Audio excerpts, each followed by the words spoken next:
Our topic now, the topic is anatomy of flowering plant. Keep silent student, concentrate our word.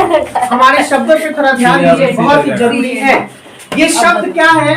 Anatomy दो भाग से मिलकर बना है, एक होता है एना और एक होता है टॉमी, ठीक है?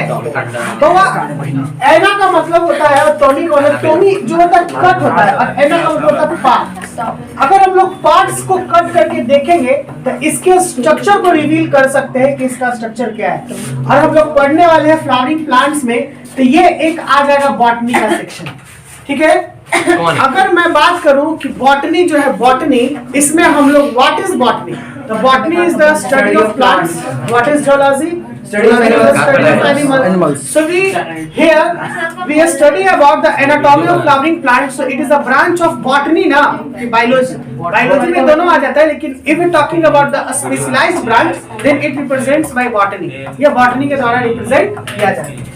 Now मैंने पढ़ा कि सर अभी जस्ट मैंने आपको लेक्चर में दिया था थोड़ी देर पहले कि एनाटॉमी जो होता है वो स्ट्रक्चर को रिवील करेगा, जिसके इंटरनल स्ट्रक्चर को। तो यही आपका इंट्रोडक्शन और डेफिनेशन भी बोल रहा है कि plant anatomy is the branch of botany. यानी प्लांट एनाटॉमी जो है ये ब्रांच ऑफ बॉटनी का एक पार्ट है जो deals with the study of internal structure, जो इसके अंदरूनी पार्ट्स के बारे में बताएगा कि इसके अंदर में आखिर कौन कौन से डिफरेंट पार्ट्स मौजूद हैं।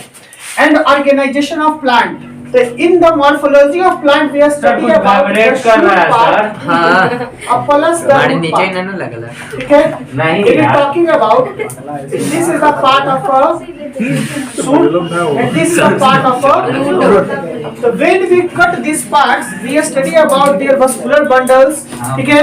Their xylem and phloem, their how the phloem works, the food material that is localized, या हम लोग उसको बोलते हैं कि कैसे ये ट्रांसलोकेशन होता है food.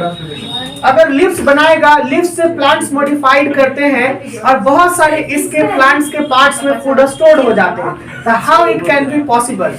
If we're talking about the herb, shrub and tree का, इसके जो रूट्स होंगे वो कैसे होंगे, इसमें एपिकल क्या होगा, मेरिस्टेमेटिक क्या होगा, लैटरल क्या होगा। ये तीन रीजन पाए जाते हैं प्लांट्स में, जो कि बढ़ते रहते हैं, ग्रो करते हैं और एक फिक्स जगह पे फिर वो स्थिर हो जाते हैं, बस उसका गर्थ में डेवलपमेंट होता है। जब आप यंग प्लांट को एक देखते हैं तो यंग प्लांट एकदम पतला दुबला होता है, लेकिन जब ये ट्री में बनता है तो उसका जो ट्रंक होता है, उसका ट्रंक एक सीमित मात्रा में एक्सपैंड हो जाता है और उसका गर्थ बढ़ता है। गर्थ करने का मतलब देखिए, we know that we are human being and we know that कि हम लोगों में ग्रोथ हार्मोन होता है। तो क्या लाइफ टाइम ग्रोथ हार्मोन हम लोग को लंबा करते रहता है या सर्टेन टाइम के लिए स्टॉप हो जाता है? यानी वी नो दैट कि जो ग्रोथ हार्मोन होता है, हम लोग का हाइट जो होता है एक सर्टेन एज तक जाके सीमित हो जाता है और उसके बाद हाइट नहीं बढ़ेगा। तो बढ़ेगा क्या?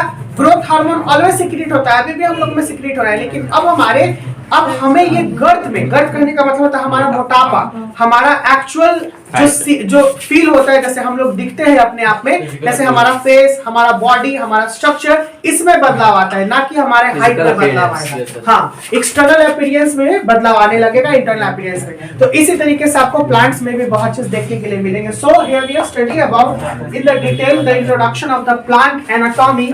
देखिएगा, ये नाम लिया है नेहेमिया ग्रीव, जिसको हम लोग एन ग्रीव भी लिख सकते हैं एग्जामिनेशन में। और आपका ये जो है आई थिंक एनसीईआरटी में इनके बारे में बताया गया है, एनसीईआरटी में इसका जिक्र नहीं है। तो ये निट के लिए आप एकदम निकाल के रख लीजिए, अंडरलाइन कर लीजिए कि अगर एन ग्रीव के बारे में बात करेगा तो इनको बोला जाता है फादर ऑफ प्लांट एनाटॉमी। क्या बोला जाता है? फादर ऑफ प्लांट एनाटॉमी इनको बोला जाता है, नेहेमिया ग्रीव। बाहुआ अगर हम लोग बोले कि father of Indian plant anatomy कौन हो जाएंगे तो के चौधरी। ये एकदम बीपीआई सेक्शन है आपके नीट के लिए। अगर नीट निकालेगा एनाटॉमी से तो यहाँ से क्वेश्चन कर सकता है। बोर्ड में इसका जिक्र नहीं है, एनसीईआरटी तो बोर्ड आपका नहीं करेगा, ठीक है?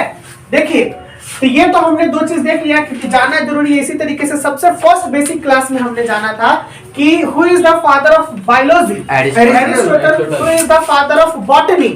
Theophrastus. Who is the father of zoology? Aristotle.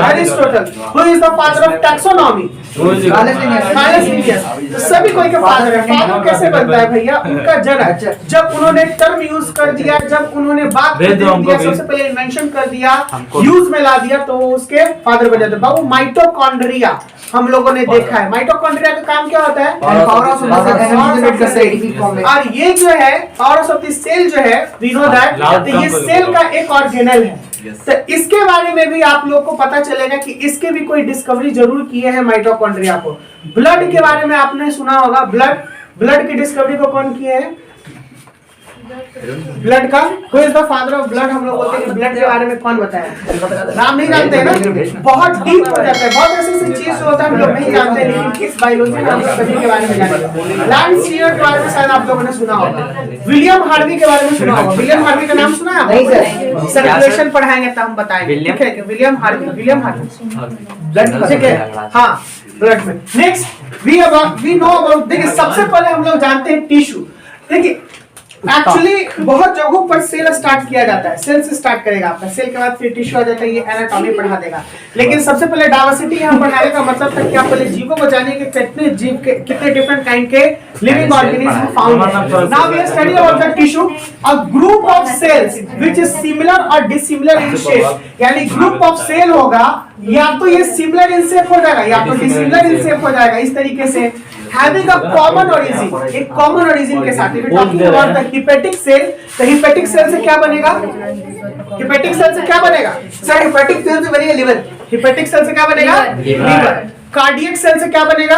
Heart, है ना? तो ये ग्रुप ऑफ सेल मिला के एक टिश्यू बनाते हैं, और टिश्यू से, ग्रुप ऑफ टिश्यू से मिलेगा सेम ओरिजिन का, तो उससे बनेगा ऑर्गन। तो हमने बात किया हार्ट, हमने बात किया liver, it is an organ. ये क्या है? एक ऑर्गन है, तो यही बनता है। तो इसी तरीके से अब प्लांट में भी देखने को मिलेगा कि सभी प्लांट्स के अलग सेल्स होते हैं, और सेल के ग्रुपिंग से ही टिश्यू बनता है, और टिश्यू के ग्रुपिंग से ऑर्गन बनता है। Now here we are a group of having a similar origin and usually performing a common function, और ये कॉमन फंक्शन को परफॉर्म करेगा जिसको हम लोग बोलेंगे टिश्यू। क्या बोलेंगे? टिश्यू। देखिए सबसे पहले हमारे शरीर का स्ट्रक्चरल फंक्शनल यूनिट क्या होता है? सेल। अब ग्रुप ऑफ सेल क्या कहलाता है? टिश्यू। ग्रुप ऑफ टिश्यू क्या कहलाता है? ऑर्गन सिस्टम जब साथ में वर्क करेंगे तो किसके लिए वर्क करेंगे? एक बॉडी के लिए या फिर ऑर्गेनिज्म के लिए, ठीक है ना? एक बॉडी के लिए, और इस बॉडी को हम लोग बोलते हैं ऑर्गेनिज्म। क्या बोलते हैं? Organism. One time more, a group of cell is known as tissue. A group of cell is known as tissue. What is the structural fundamental unit of life? Cell. A group of cell is known as tissue. A group of tissue is known as organ. Group of organ is known as organ. Organ system when work coordinately. Organism. A body, in a body our system works like if we talking about the system physiology, ये start करेंगे तो आपको देखेंगे कि कितना जल्दी समझ में आ जाता है। When you see your body, you know about all system, what is the body demands and what the body works, ठीक है? किस तरीके से बॉडी वर्क करता है, क्या करता है। The term tissue was coined by Nehemiah Greene. That's why I think he is the father of plant anatomy. ये जो टिश्यू वर्ड है, टिश्यू को सबसे पहले दिए थे एन ग्रू ने, जिनको हम लोग नेहेमिया ग्रू बोलते हैं। The tissue are divided into two groups by किसके द्वारा किया गया था? कार्डियक। सब आपका वीवीआई सेक्शन है किसके लिए भैया? निक के लिए, ठीक है ना? क्योंकि ये सब चर्चा ही नहीं है आपके एनसीईआरटी में, डायरेक्ट शुरुआत से स्टार्ट कर दिया है ग्रुप ऑफ टिश्यू से। On the basis of stage of development, यानी डेवलपमेंट के आधार पर ये जो कार्ल नेगेली है, इन्होंने टिश्यू को दो भागों में बांटा, एक बांटा मेरिस्टेमेटिक और दूसरा बांटा परमानेंट। सबसे पहले प्लांट में मेरिस्टेमेटिक टिश्यू ही बनेगा, और जब मेरिस्टेमेटिक धीरे धीरे बढ़ते चला जाएगा तो वो धीरे धीरे क्या बन जाएगा? क्या बन जाएगा? वो परमानेंट बन जाएगा। तो जो मेरिस्टेमेटिक टिश्यू होते हैं उनको एक वर्ड से इंडिकेट किया जाता है, पता है क्या बोला जाता है? टोटियोपोटेंसी। क्या बोला जाता है? ठीक है। टोटियोपोटेंसी का मीन होता है having ability to cell division, ये सेल डिवाइड, जिसमें टोटियोपोटेंसी ऑर्गेन टोटियोपोटेंसी वही होगा जो कहेगा what do you understand by the totipotency? The totipotency is a word that it's mean the cell of division. हां, द सेल ऑफ डिवीजन हमेशा divide करें। और किसमें पावर होगा भैया? होगा मेरिस्टेमेटिक टिश्यू में। किसमें होगा? मेरिस्टेमेटिक में। Now Meristematic tissue is a simple plant tissue in which growth in plants is largely restricted to specialized region of active cell division. A meristematic is a localized region in which actual cell division occurs. अब ये यहाँ पे यही बात है कि meristem जो होता है ये लोकलाइज्ड रीजन में होगा जहाँ पे एक्चुअल सेल डिवीजन होगा। यही इस वर्ड को हम लोग बोलेंगे प्लूरिपोटेंसी, ठीक है, यानी इस वर्ड को। और यहाँ पे लिख दिया कि मेरिस्टेमेटिक टिश्यू एक सिंपल प्लांट टिश्यू होते हैं जो कि ग्रोथ कराते हैं प्लांट्स को एक largely restricted to specialised region. जैसे रेस्ट्रिक्टेड कहने का मतलब मैं बात करूं apical region of a plant, apical का मतलब होता है ऊपर का, प्लांट के सबसे टॉप हिस्सा वो ऑलवेज धीरे धीरे बढ़ते जाएगा, है ना। रेस्ट्रिक्टेड है, लगेगा कि नहीं बढ़ेगा लेकिन बढ़ते जाएगा। और जब ये बढ़ेगा तो ये वाला पार्ट क्या हो जाएगा, परमानेंट के रूप में चेंज होते जाएगा, ठीक है। दिक्कत क्या नहीं ना। आज हम लोग यहीं पे रोकेंगे, अगले क्लास में इसके और पार्ट को बढ़ाएंगे। बहुत जल्द मिलते हैं अगले टॉपिक के साथ। Bye bye.